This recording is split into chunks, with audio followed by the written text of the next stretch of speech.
Hello, everybody, and welcome to Life After Death and Beyond. Hello, Kelly White. Hi, James. Great How to are you, see Kelly? you. Oh my gosh, I'm excited about our guest, and I'm excited because I got to spend the last few days with you.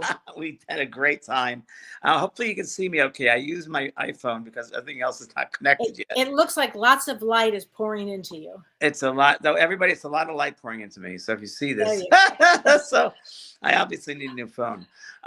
So yeah, we had a great weekend, Kelly. I want to thank, first of all, thank everybody for coming to the show on Friday and for meeting us. It was really, really wonderful to have everybody there. So thank you, everyone who's watching this and listening as well. Thank you. It really meant a lot to both of us to meet everybody in person. It was great. Thank you so much. Thank you, everybody. Now tell us about tonight's guest, Kelly, won't you? Oh my gosh, we have such. First of all, I can't remember who it was that asked me. I had a few people say you've got to have this guest on, and I'm so excited and thrilled that we have her. So our guest, her name is Sarah Breskman Cosme, and Sarah Breskman Cosme is the best-selling author of A Hypnotist's Journey to Atlantis, A Hypnotist's Journey to the Secrets of the Sphinx, and A Hypnotist Journey from the Trail to the Star People. All of my favorite subjects. Yeah, really. Covers them all. So Sarah is a master hypnotist. She's a level 3 practitioner of Dolores Cannon's QHHT and a student of Dr. Brian Weiss. Oh, okay. So with a passion to reveal hidden or undiscovered knowledge that is vital to the enlightenment of humanity, Sarah won the 2023 Dolores Cannon Award for her research, and she continues to speak about her work worldwide. Her work has been featured internationally on programs such as Fade to Black with Jimmy Church, Coast to Coast AM, and Gaia TV. Sarah has earned her bachelor's in psychology at Northeastern University in Boston. After graduation, she worked as a counselor in a halfway house for the mentally ill. She said, I saw firsthand how the conventional treatment for the mentally ill with medication and talk therapy was not always effective. James, haven't we always said that? Yes. I wish that there was something more, she said, that she could offer her clients. As a result, she pursued hypnotherapy, which uses the subconscious mind to change limiting beliefs and unwanted behavior. Sarah then became a master hypnotist in 2009, after which she trained with Dr. Brian Weiss to be a certified past life regressionist. And from there, Sarah went on to train with Dolores Cannon's daughter, Julia Cannon, learning her specialized method called Quantum Healing Hypnosis Technique, QHHT. After many years of dedication and receiving the coveted level 3 practitioner, Sarah now assists in teaching with Dolores Cannon's daughter, Julia, all over the world. She's assisted in Egypt, Mount Shasta, Peru, and Miami. She's been practicing hypnosis and the healing arts for over 12 years. So please welcome Sarah Breskman Cosme. Hi, Sarah. Hi, welcome, Sarah. Sarah. Hi, guys. Hi, Thanks Sarah. so much for having me. Thank you for being here. Wow, what a background. Yes. What got you started in this? First of all, how did you get started would be the first question, I guess. Did you get in the field? Well, first of all, it was so amazing the way you read that, Kelly. She's an expert.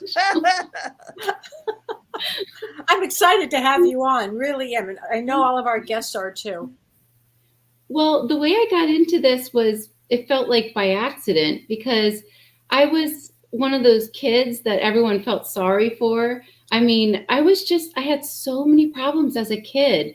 I mean, I was overweight, I had phobias and fears, and I had OCD that was so bad that sometimes it would take me like a half an hour to an hour to leave the house because I would flick on and off light switches. And then I had sleep issues, and I had so many problems that sometimes when people talk about their problems, I think, oh yeah, I had that one. That one was bad, you know? So I had so many problems that my parents put me in therapy. And that's how I got into learning about therapeutic techniques. And that's why I wanted to become a therapist. So when I was younger, I wanted to be a psychologist. That was my, one of my dreams for what I wanted to do, because I wanted to help people and I didn't have a background in other modalities. So I went to college to become a psychologist, but that's when my whole life changed. because after about 2.5 months of going to college, I went back home to my family's house, and there's a mirror that you can see when you walk through the door. And I took one look at myself and my jaw dropped, because I had only been away at college for 2.5 months, but everything was different when I looked at myself in the mirror. So I realized, oh my gosh, not only did I lose about 20 pounds in 2.5 months, but I hadn't changed my eating habits. I was eating the same way. I hadn't, really changed anything. But as I was looking at myself, I realized, oh my gosh, everything about my life is different. And I noticed that what happened to me was that I had changed my environment. And so that caused me to change my thoughts. And I had literally changed my life because of that. And then I realized, oh my gosh, is everything based off of thought patterns? And I thought, oh my gosh, if I could really help myself this much just by changing my thought patterns, then I bet everybody could really be helped by this. But who was I going to talk to? So I just continued on, and I graduated from college. And then before going to graduate school to become a psychologist, I did an internship where my job was to counsel people. And I felt like within about a week of being there, I felt as if everything I had learned was a lie, because no one seemed to get better. In fact, it was the opposite. People were getting worse. And I noticed that the protocol that we had to give people was it seemed like it just was so unsuccessful. I mean, I saw some suicides, and no one left, no one left from it. But that's what made me decide that I needed to find something else. So that's when I decided to pursue hypnotherapy. Did you pursue regular hypnotherapy, or did you go right into past life? So I wanted to become a master hypnotist. And the reason I wanted to become a master hypnotist was because when I was in college, I learned in one class about hypnosis and about getting to the very root cause of a person's problems in their childhood. So I wanted to learn how to get to the root cause of someone's problems, but in their childhood, because I thought in that way they could really heal themselves. And I felt like all the medications that I had learned about and the leading edge of thought for these people that I had learned and discovered in working on the field just wasn't working. So in order to become a master hypnotist, I had to learn lose weight, quit smoking, and past life regressions. That's what you had to learn in 2009 because it was so popular. People were asking for past life regressions. So I had to do a lot of practice hours, and I really wasn't into doing past life regressions because I didn't really believe in it. And I thought maybe it was a nice story, but I really just wanted to help people get to the root cause of their trauma and do regular hypnosis because I was very scientifically minded. I wasn't into any woo-woo stuff. But as I'm practicing, it was obvious to me right away that there was something about the past life regressions that were working because people could come in for just one session and they would heal themselves. And I thought, wow, this is really amazing. And I want to do something that works. So that's when I studied with Dr. Brian Weiss, and I did his method for a while, and I love him. He's so sweet. He's just, I'm sure you probably know him, James. I've worked with Brian for many, many years, sure. He's just like the nicest person, and he taught me so many things, and I just felt like my world started to change, and I started to see things from a different perspective, and it was so exciting to learn about spirituality. And Sarah, quick question. You took, let's say you studied with Brian Weiss, you studied with other people. Did you then take what you've learned and kind of mold it into your own style?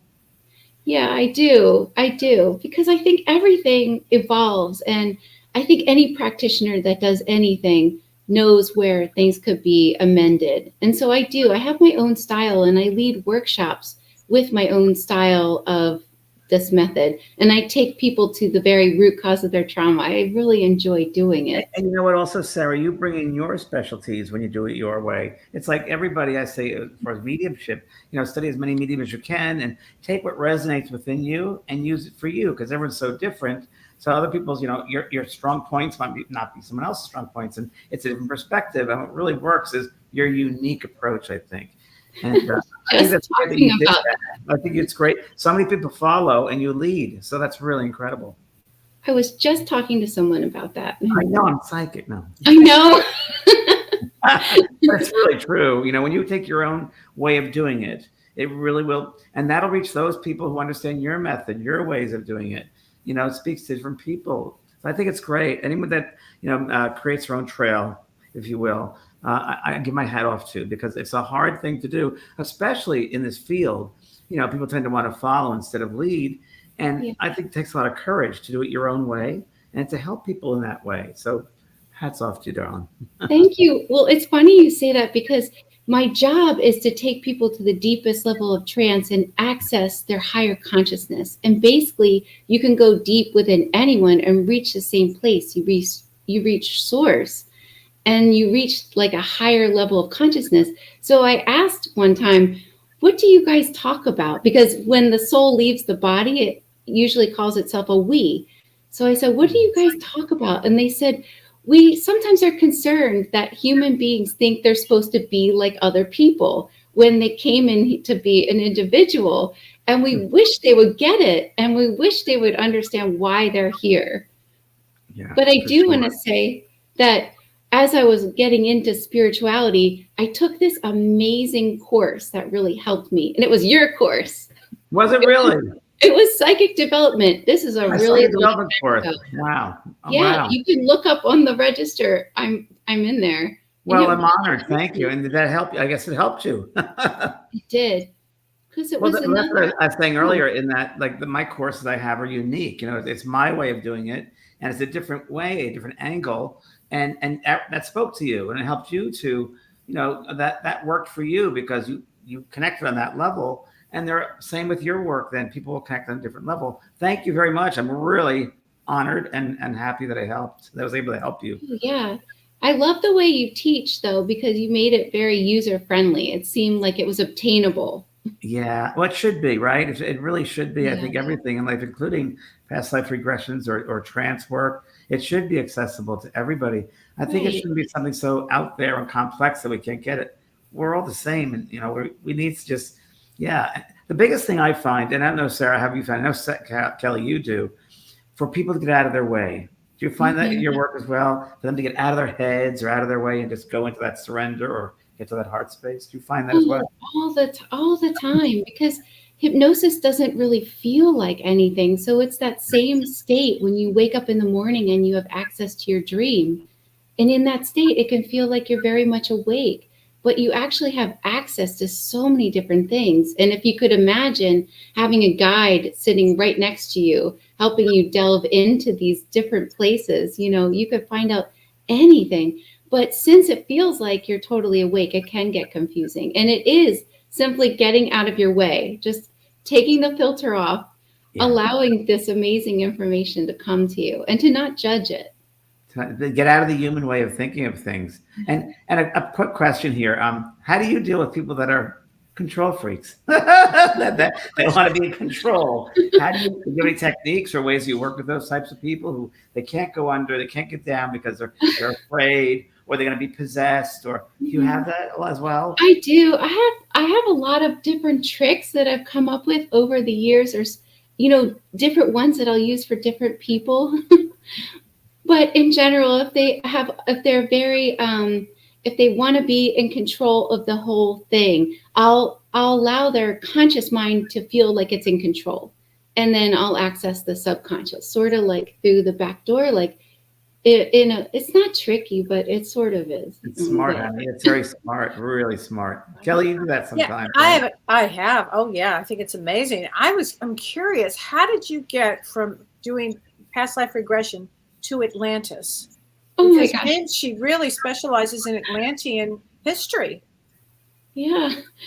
Oh, it just feels, I mean, if I know it's not by accident, I know it's all meant to be, but I never sought out to do any of this stuff. Actually, a psychic really changed my life. It's like, I love, like, it's just amazing sometimes what happens when you get a psychic reading. But I was doing Brian Weiss's method for many years and I loved it, but I felt like something was missing. And this psychic, I contacted this psychic, and her name is Emmanuel McIntosh. And she said, oh, it's so obvious that you're missing something because you're supposed to do Dolores Cannon's method, and you'll be teaching it, and you'll be speaking about it, and you'll be writing books that'll be very successful and speaking about that all over the world. And I thought, wow, this psychic reading is terrible. You know, she has me confused with someone else. I would never speak about things. I would never write a book, let alone teach something. There's no way. And so I just disregarded it. And then months later, I looked at Dolores Cannon kept popping up on my feed, and I looked into it. And sure enough, just like the psychic said, it was amazing. I mean, I did her method and it felt like everything clicked in me. And then I worked my way up from the bottom level to teach it, I was assisting in the classes and teaching all over the world. I mean, it almost felt like I wasn't even trying. I never felt like there was a lot of effort involved. The way I got into the Atlantis books felt totally by accident too. I was never into Atlantis, or I didn't feel like I was an expert in that at all. But I was really good friends with this woman named Jen, who lived pretty close to me in the same town. And in order to get my level 3 practitioner, which meant the highest level of Dolores Cannon's method, I needed to regress someone and videotape them and take that video submission to the class.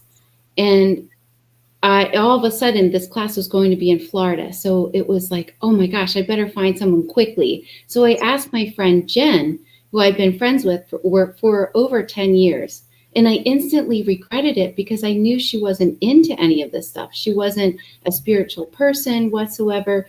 And I asked her if she would be my volunteer. And I regretted it because I thought, why couldn't I ask one of my open friends, my spiritual friends? Anytime I tried to bring up any spirituality at all with her, she just wasn't into it. So once I asked her and I told her what I was doing, and I said, well, you can find out anything, and you can even find out about past lives if you believe in them, but you can even heal yourself if you have any physical issues. And she just looked at me and she said, wait, that's what you do? Because I didn't really realize that's what you did, because I'm suffering from this brain condition called pseudotumor cerebri. And basically what this was this flooding of spinal fluid in her brain. And it was wreaking havoc on her body. It was causing her to lose vision out of her left eye. And her doctor said there was a big risk of a stroke. So she was desperate. She was only 32. Wow. And she had young children. So she said, I'll be your volunteer. I'll try anything. I'll do whatever. So I regressed my friend who didn't believe in any of this stuff. I mean, I knew that she didn't believe it because I would try to bring up spiritual things and she wasn't into it. I mean, she didn't believe in anything. She wasn't sure she believed in past lives. So I brought my friend who didn't believe in anything under hypnosis. And all of a sudden, she's remembering this past life in the 1970s where her name was Christy. And she's remembering that she was trying to share this information about these two ancient civilizations, and that she was trying to share a lot of information that she had received from a different hypnotist. And as she was trying to share this in the 1970s, she was called crazy, put in a mental institution, and eventually lobotomized. Oh, wow. So she realized this was the next life where she wanted to do this again. So she all of a sudden goes to this ancient lifetime where she's remembering growing up in this ancient civilization that's so beautiful. I mean, everyone was so compassionate, and it was women run. The women were the leaders of this ancient society because the women could pass through their subconscious information down to their daughters, and they never had to teach their daughters. And the description and detail that Jen could remember of this ancient civilization was astounding. I mean, she could remember like the sounds of the birds. She could remember every single thing she ate. She just could remember what her room looked like, the touch of the stones, because they were like cold, and the fact that you kind of ducked underneath in order to get into the buildings, and it kept the whole building cool.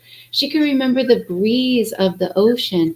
And then she remembered that in this lifetime that she's recounting, that there were these visitors that started showing up. And these were humans, but they visited them, her civilization, in these travel-like spheres. And the travel spheres were made of like some sort of stealth technology.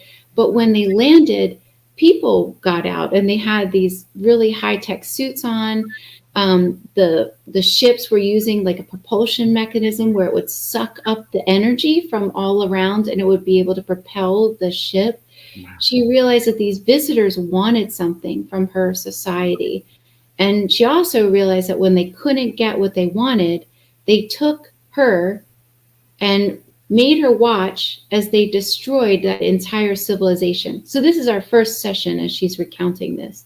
They then took her as a prisoner, and she spent about 60 years as a prisoner in this highly advanced place. Now, we came to understand later that these two places were Lemuria and Atlantis, but neither one of us knew what we were looking into. Neither one of us had any idea of what was happening at that time she was recounting this.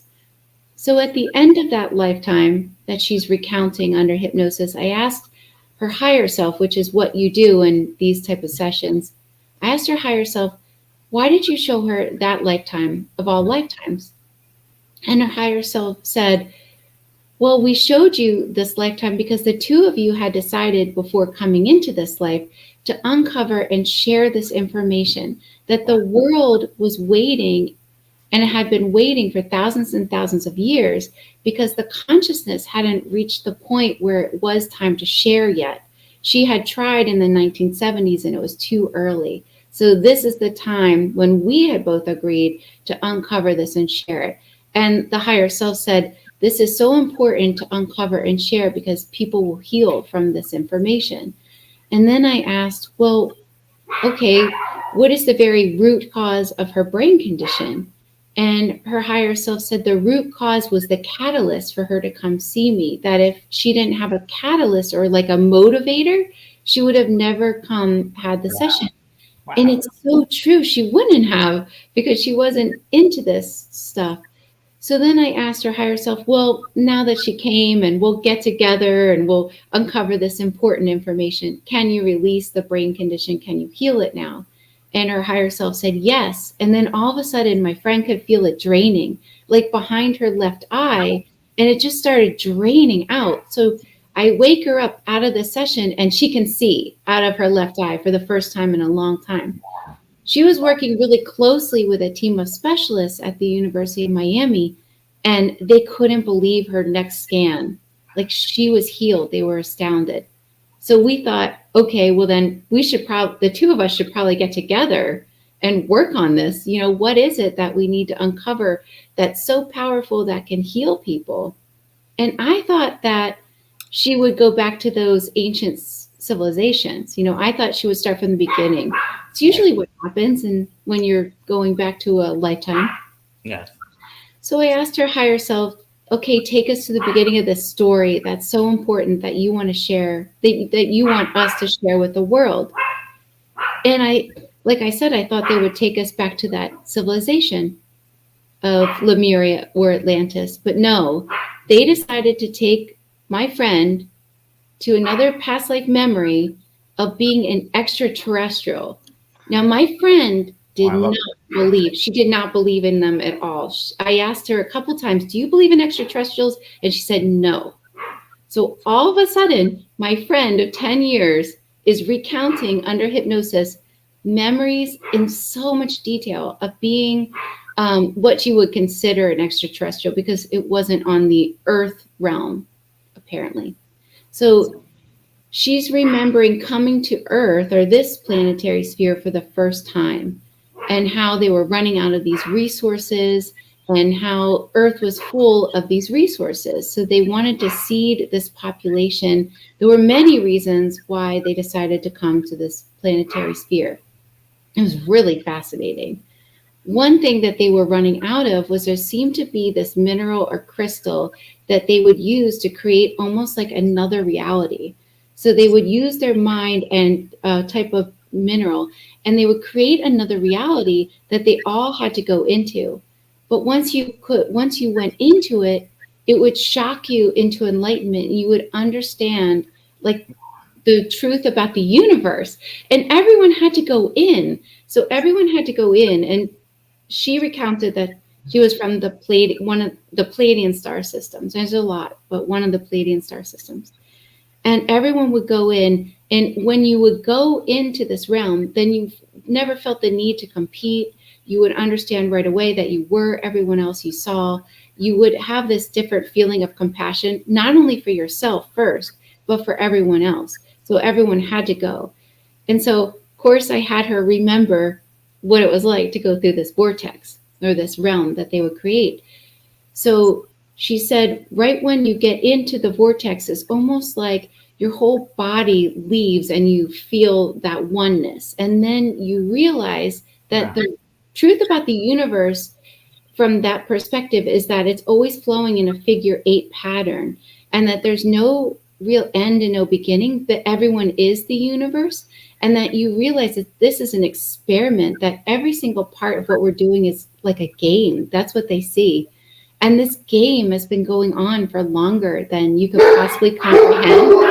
Sorry about my talk. Going on longer. They're validating you. Yeah, they're like, yeah. That's right. That's right. Going on longer than anyone could comprehend. But we're all part of this group. We're all part of this ancient group that's been experiencing all these different realms. It's so fascinating. So Sarah, can I just interrupt you a second and ask you, just because I'm just fascinated. This comes up quite a lot. The extraterrestrials, did you bring through from someone? Did she bring through, or another client, different extraterrestrials? Did they appear differently from different star systems? Have you had that experience yet? Yeah. Oh my gosh. Yes. I mean, it happens all the time. Yeah. But what I think, and I would be really curious what you guys think. I found that they're us, like they're just another, almost like not another timeline, but since everything's happening in the now, a lot of times I've noticed that when an extraterrestrial is visiting, it's actually just another version of yourself, usually. Another layer. Yeah, because there's so many layers, and it's all in this now moment. And a lot of my clients that are really afraid of like extraterrestrials, or they've had like abduction memories, when they're under hypnosis, and it's so really fascinating, but most of the time they realize that it's them taking them, which is really quite interesting, or almost like family in a sense, most of the time. Well, actually, I mean, this is totally off topic of Atlantis, but I actually had a lot of women that were postmenopausal that came in for their session because they felt pregnant.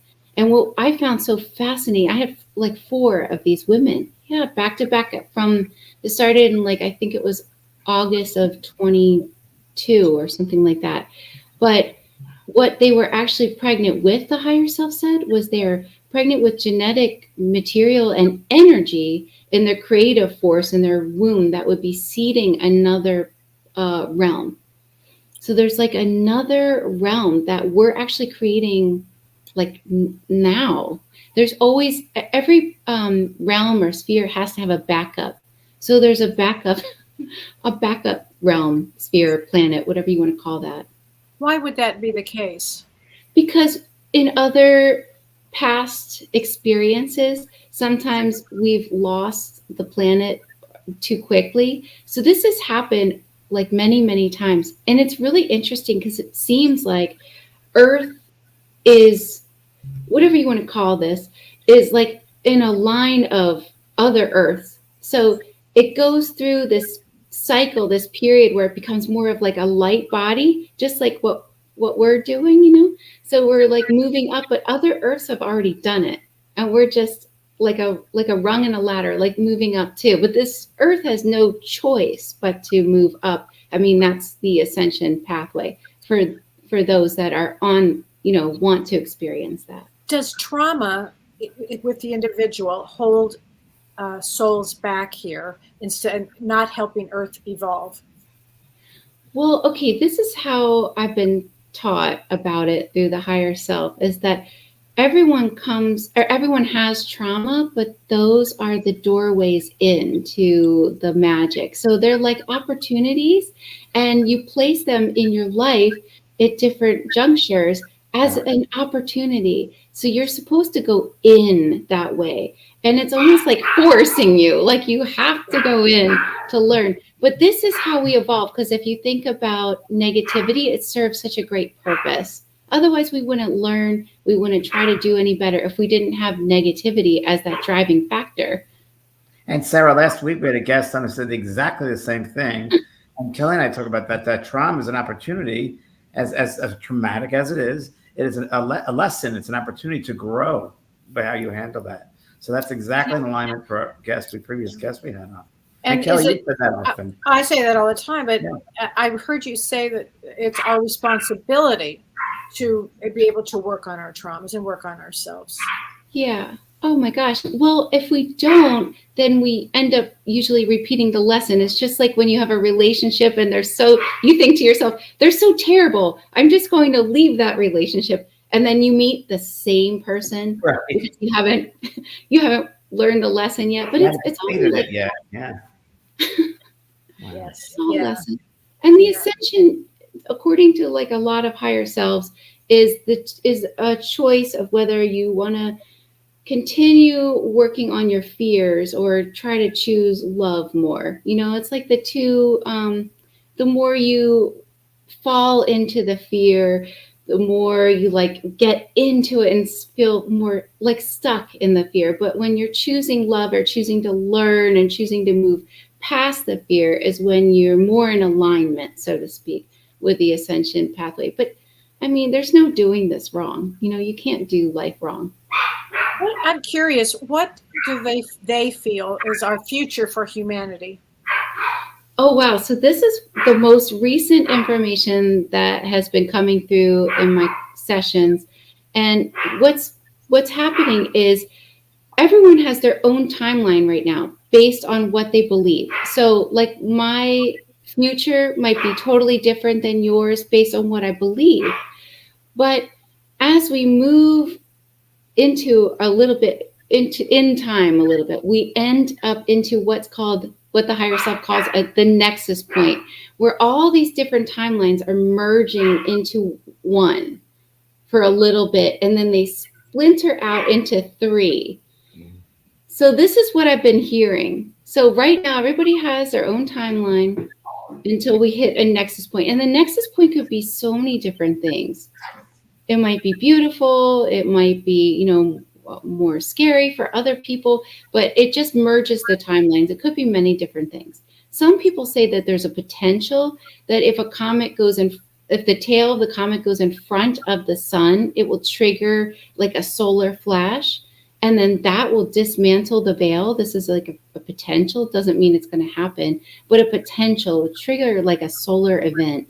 And if the veil gets dismantled, then we'll be able to see in all the dimensions at once and really see what is all around us, because the veil keeps us only seeing one thing, what we can perceive. So this will be pretty shocking, and it will help merge all the timelines into the three. So the three timelines, according to the higher selves, are the highest timeline, which just seems so amazing. So like we clean up our oceans and we teach our children consciousness, and we really evolve spiritually, and we use telepathy, and it's just, you know, I think most people working on themselves are basically headed in that direction anyway. We take in lighter things, like lighter food, lighter experiences. We think about things in a lighter way, and we move up in the ascension timeline. The middle timeline seems to go down the same trajectory as another future version of humanity, the gray extraterrestrials, where we eventually lose our planet because we think that we should breed out our emotions. So we think that it's better to not feel sad. It's not better to not feel trauma. And eventually we go too far with our technology and lose the planet and have to do this cycle again. And then the lower timeline ends right at the nexus point is what I've been hearing. So, those are the 3 timelines. But what's really fascinating is it seems like there are many different light workers that are strategically placed in the middle timeline because they shift the perspective, because all it is a perspective shift.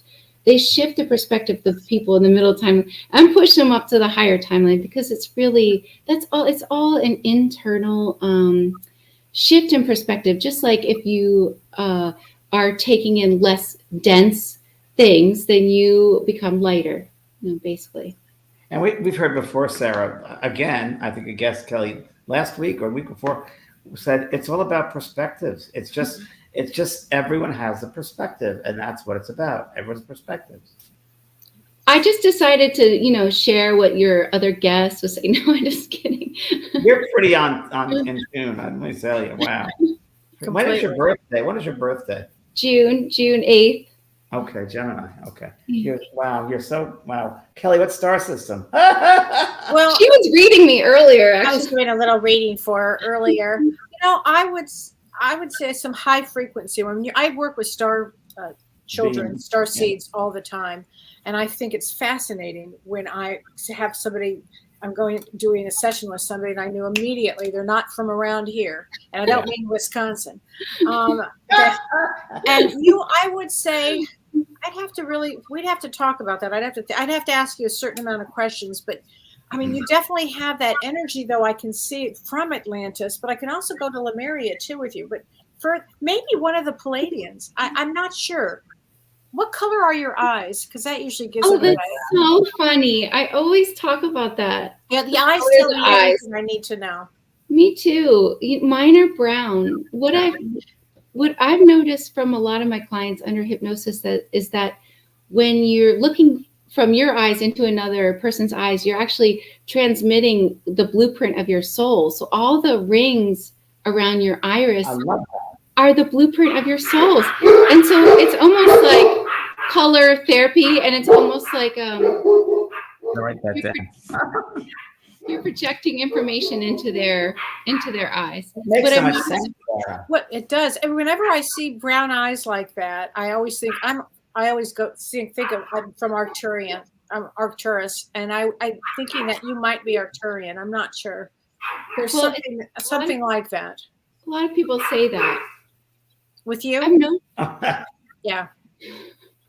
But I've noticed that a lot of times when people have brown eyes, that they're projecting information kind of about the earth or about ancient wisdom. And a lot of people consider people with brown eyes, or the higher selves consider them old souls. But then like blue eyes seem to be projecting ancient information. They seem to be ancient beings that have already kind of ascended a different realm. So they come to teach us things here. Yep.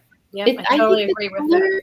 The color of the eyes and blood types, I always thought that they were just, genetic, but then I've come to understand that they actually mean something. I think everything means something. There are clues, and there are no accidents.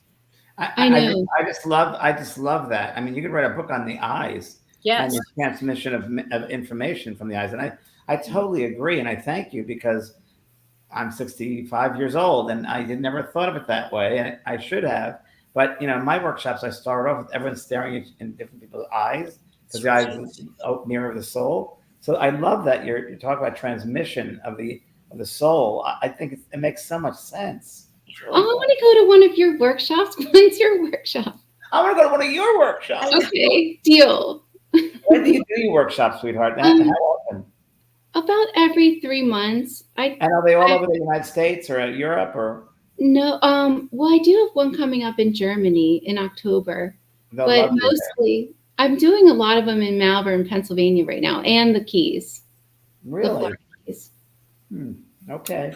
I'll do it in October. Let's do one in October in Pennsylvania.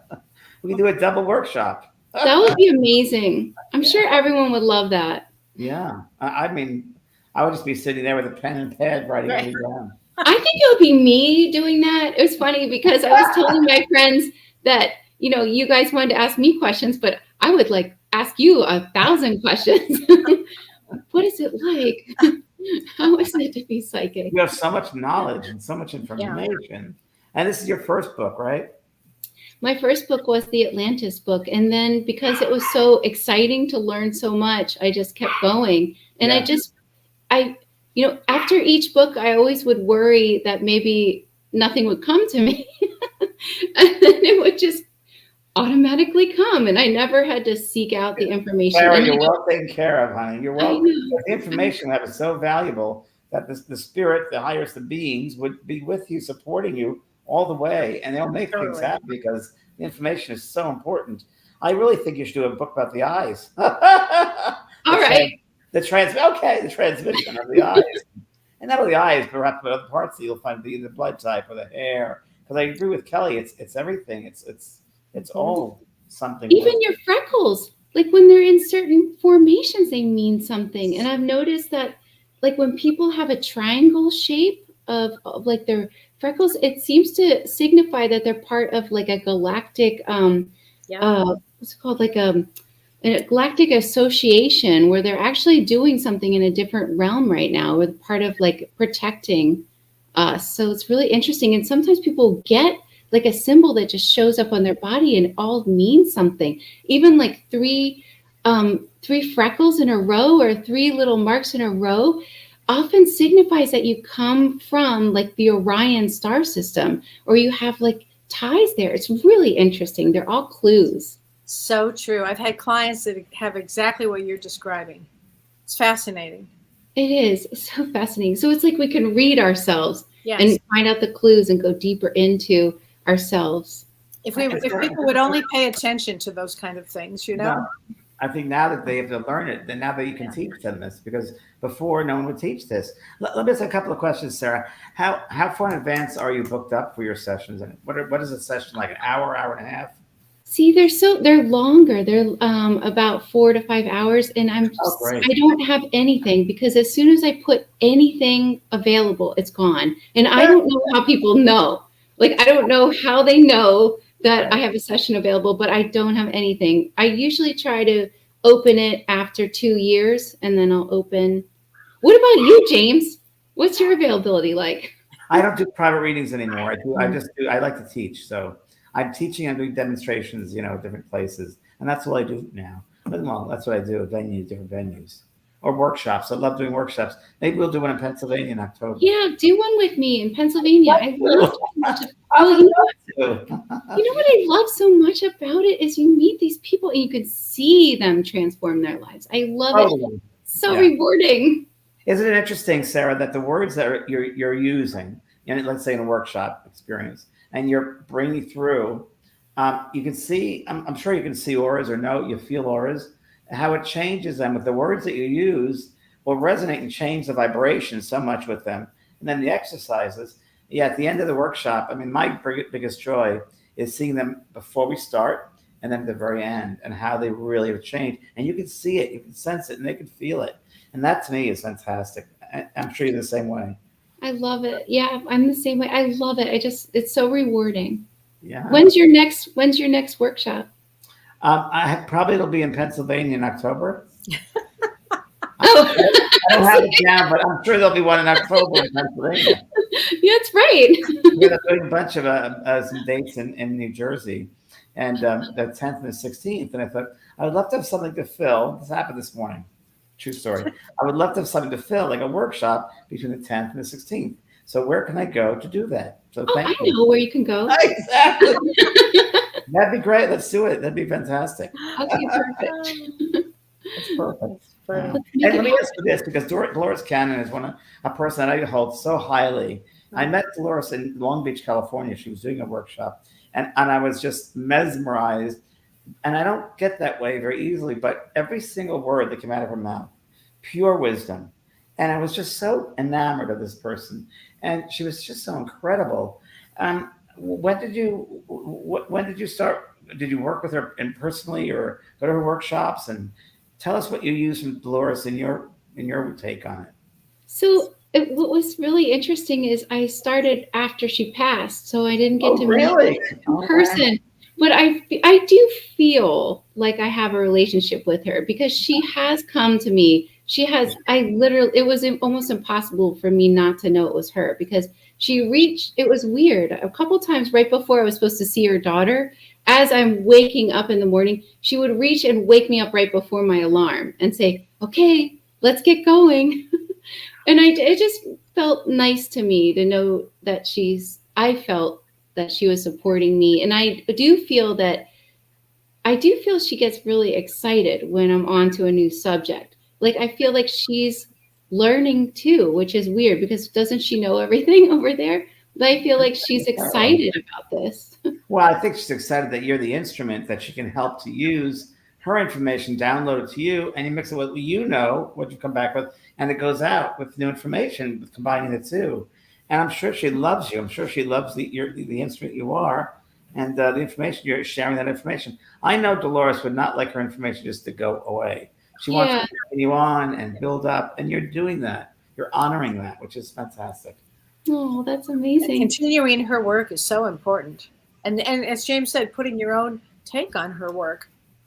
Well, I mean, it's so needed right now. I feel like as we're moving towards this part of our evolution where we're returning to the ancient ways, a lot of us don't know what are the ancient ways. I mean, what's all this hidden history? But it's easy for me to find the hidden history because it's in everyone. It's in our subconscious memories.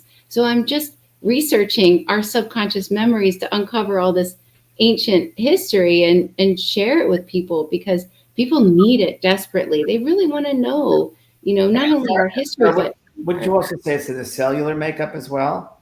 Oh my gosh. Yes, definitely. It's, what's really fascinating is sometimes, as you know, when you hear information, it could start changing your DNA and you start remembering your abilities. So people sometimes can regain parts that they thought they didn't have just by hearing about it and stuff like that. Wow. Fascinating. Well, Sarah, thank you for sharing your lovely information. And how do people get in touch with you? Well, you can go to my website, theholistichuhypnotist.com, and I'm on Facebook, Instagram, and YouTube. And I post on YouTube some of my actual clients that allow me to share their session, which is really fascinating. And I feel like we're just all in this together, so we're all learning. And it helps sometimes to hear other people's sessions and what they've uncovered and what they're working on, because then you feel less alone and you realize that we're all work in progress. So you refer to yourself as a holistic hypnotist. Is that what you label yourself? Holistic hypnotist. Mm-hmm. I don't like that name for you. Well, I want to come up with something that really relates to you. You're such a wise soul with such great information that I think it could be even. I'll think about something. But he's really good. I'm ready for it. You know what I mean, Kelly? I agree. No, but I really love your work, and because I think you're so much deeper than that, and I think that you're hypnotist. I don't know. To me, it's something different. Regressionist. There's something other word there that you could use that really describes what you do better, more accurately. I think you're so much more than that is what I'm trying to get at, and we'll find the right name. Well, I love that you're saying that because I was just talking to someone about changing that name. Yeah, it's not your vibration. It's just a different. You know what I mean, Kelly? It's kind of like I do. You'll find he's great at this. I'm great at this. I'll let you decide. Yeah, I'll help you. Don't worry. Thank you. And Sarah, I'll get in contact you about the workshop. Okay. Oh, I would love that. It would be so much fun. Yeah, and maybe you would let me give you a regression, James. I'd be honored. Wow. Thank you. I'd be honored. Wow. I would love that. Well, thank you very much for being with us. Thanks, Sarah. It was great to have you on tonight. Thanks, everybody. Thanks, James. Everybody. Thanks, Renee. Sarah, stay on. We'll talk to you afterwards. Okay.